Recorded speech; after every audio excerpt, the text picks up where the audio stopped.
ప్రియమైన వాళ్ళరా, ప్రభు యేసుక్రీస్తు నామములో ఈ యొక్క ఉదయకాల సమయాన మీ అందరికీ నాకు హృదయపూర్వక వందనాలు తెలుపుకుంటున్నాను. ఈ రోజంతా కూడా మీరు చేయవ అన్ని విషయాల్లో దేవుని హస్తము మీకు తోడై ఉండి మీకు జయాన్ని కలుగజేయను గాక.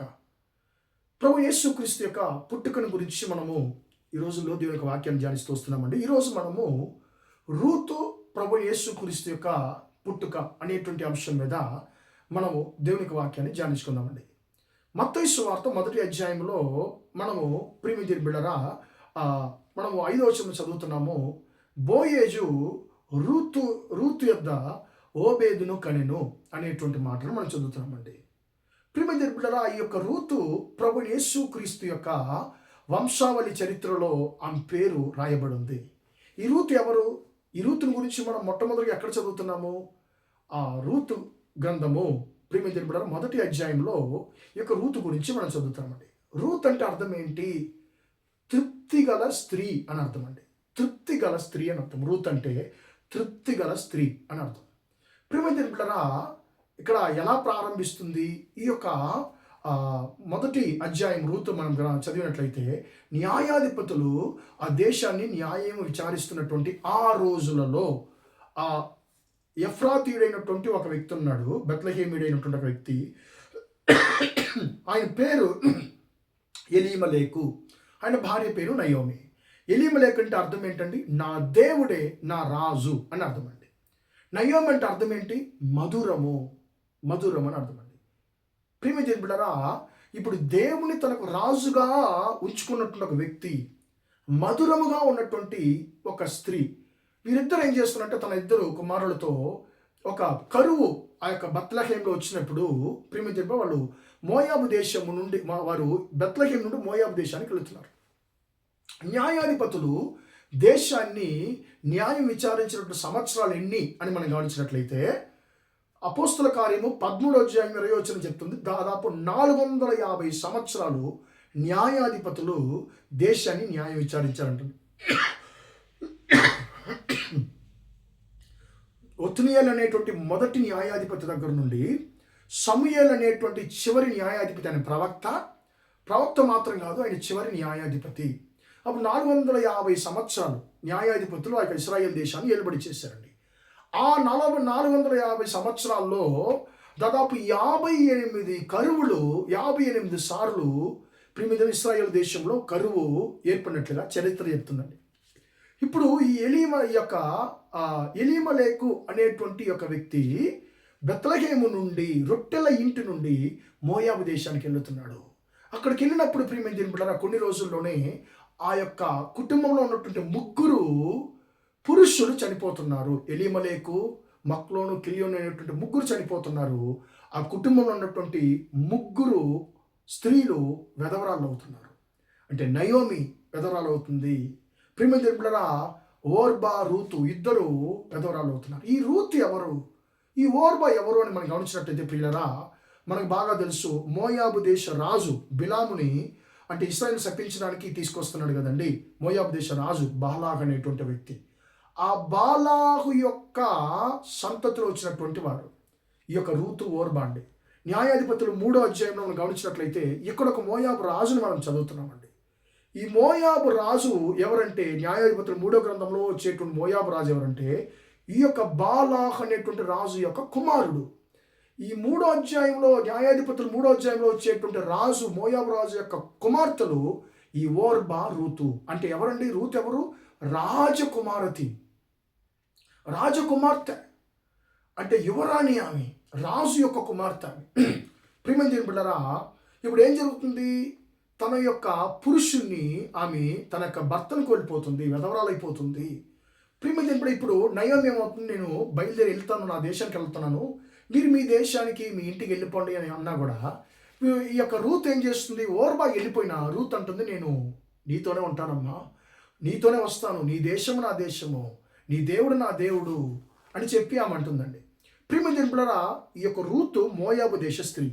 అలాగున్నప్పుడు దేవుడైన యెహోవాని ఎలాగీమి దేవుని తన దేవునిగా ఎలా అంగీకరించింది, ఎందుకు అంగీకరించింది అని గమనించినట్టయితే మనకు బాగా తెలుసు. మోయాబు దేశ రాజు అయినటువంటి బాలాగ్ అంటే రూతు ఒక తాతయ్య ఇశ్రాయేలు శపించడానికి బిలాముని ఆయన పిలిపిస్తున్నాడు. కానీ యెహోవా దాన్ని అనుమతించలేదు.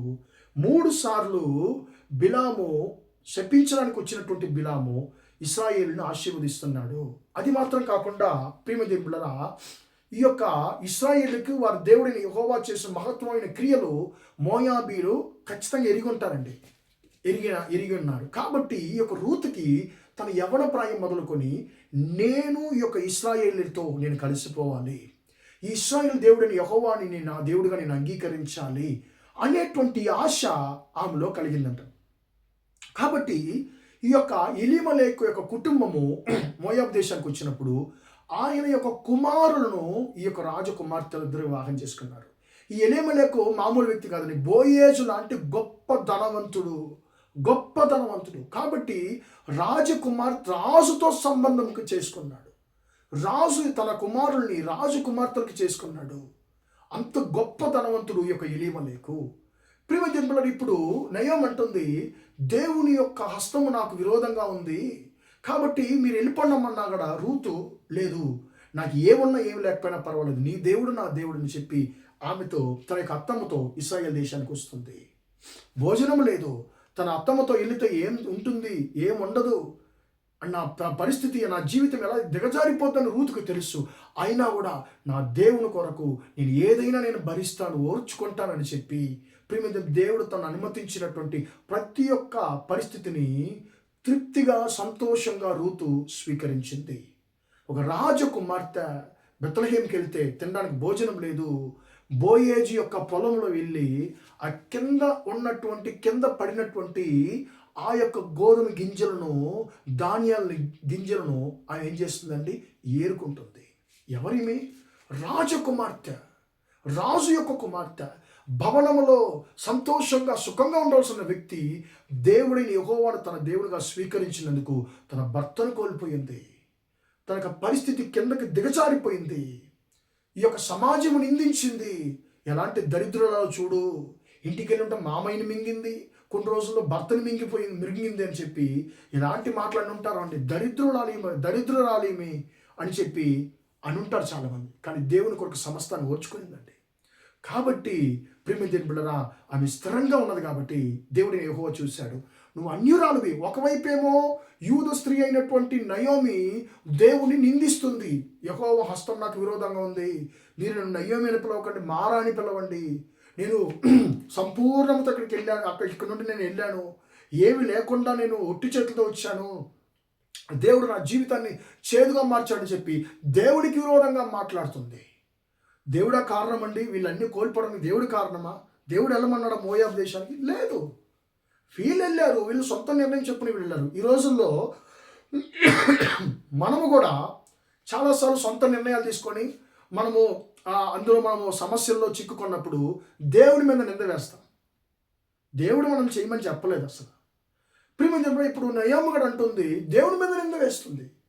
ఒక యూద స్త్రీ, కానీ అన్యురాలు ఏమంటుంది, నీ దేవుడు నా దేవుడు, నీ సమస్తాన్ని దేవుడిని యెహోవా కొరకు ఓర్చుకుంటానని ఒక అన్యురాలు మోయాబు దేశ స్త్రీ అంటుంది. కాబట్టి దేవుడైన యెహోవా రూతు యొక్క యథార్థమైన పరిస్థితిని చూశాడు, జీవితాన్ని చూశాడు, తృప్తిగల హృదయాన్ని చూశాడు. కాబట్టి దేవుడు ఆమెను హెచ్చించాలని చిత్తంగా ఉన్నాడు. ప్రియమైన బిడ్డలారా, ఆ యొక్క హెచ్చింపు యొక్క గుర్తు ఏదంటే ఆమె యొక్క పేరు యేసుక్రీస్తు యొక్క వంశావళి చరిత్రలో రాయబడింది. ఇప్పుడు ఈమె ఒక కుమారుని కంటుంది, ఓబేదని. ఆ ఓబేద్ ఎవరు? దావీదుకు తాతయ్య, యెషయా యొక్క తండ్రి, దావీదుకు తాతయ్య. ఆ దావీదు యొక్క వంశంలో మన ప్రభు అయిన యేసుక్రీస్తు పుట్టాడు. కాబట్టి ప్రియమైన దేవుని ఈమె ఎవరు? రూతు.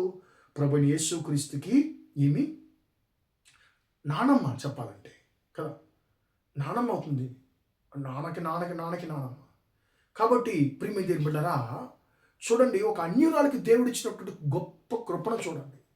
ప్రియమైన దేవుని బిడ్డలారా, ఈ యొక్క రూతు జీవితం ద్వారా ఈ యొక్క క్రిస్మస్ రోజుల్లో మనకు దేవుడు నేర్పించేటువంటి పాఠం ఏంటి? నువ్వు దేవుని కొరకు సమస్తాన్ని నువ్వు భరించినప్పుడు దేవుడిని హెచ్చించేవాడు, ఆయన్ని హెచ్చించడానికి సమర్థుడు అనేటువంటి దాన్ని మనం ఈ యొక్క క్రిస్మస్ రోజుల్లో ఈ రూతు ద్వారా మనం నేర్చుకుంటున్నామండి. రూతు దేవుని కొరకు సమస్తాన్ని భరించింది కాబట్టి ఆమె దేవుని ద్వారా హెచ్చించబడింది. ఈ రోజున మన సొంత నిర్ణయం చొప్పున మనం నడుచుకుంటున్నామా, లేకుంటే దేవుని చిత్తానికి మన జీవితాన్ని అప్పగించున్నాం అనేది ఒకసారి మనము జ్ఞాపకం చేసుకుందాము. మన జీవితాన్ని సరి చేసుకుందాం. ప్రార్థన చేద్దామా? ప్రేమగల మా తండ్రి, దయగల దేవ, ఇంతవరకు ఈ మాటలు విన్న తండ్రి, నీ బిడ్డలు మీరు దీవించండి, ఆశీర్వదించండి అయ్యా. తండ్రి, మా జీవితంలో రూతు ద్వారా తండ్రి మీరు మాట్లాడినట్టు మా తండ్రి మీ మహాకృపను బట్టి స్తోత్రం అయ్యా. రూతు నీ కొరకు సమస్తాన్ని ఓర్చుకున్నప్పుడు నువ్వు ఎలా హెచ్చించావు అనేటువంటి దాన్ని తండ్రి మేము నేర్చుకున్నాము. నీకు స్తోత్రం తండ్రి. మా జీవితాల్లో తండ్రి రూతు వలె నీ కొరకు సమస్తాన్ని అయ్యా స్తోత్రం ఓర్చుకోవడానికి కృపదైత్యమని ప్రార్థిస్తున్నాం తండ్రి. మా దిగజారిపోయిన జీవితాలని తండ్రి సరిచేసే దేవుడు అని చెప్పి తండ్రి ఈరోజు నువ్వు మాతో మాట్లాడిన కృపను బట్టి నీకు స్తోత్రం. రూతు దేవుడు మా దేవుడు తండ్రి అయ్యా స్తోత్రం.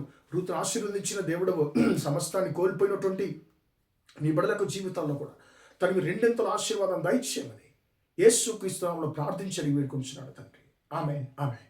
ప్రియమైన వాళ్ళారా, దేవుడు మిమ్మల్ని దీవించి ఆశీర్వదించును గాక. Praise the lord, praise the lord.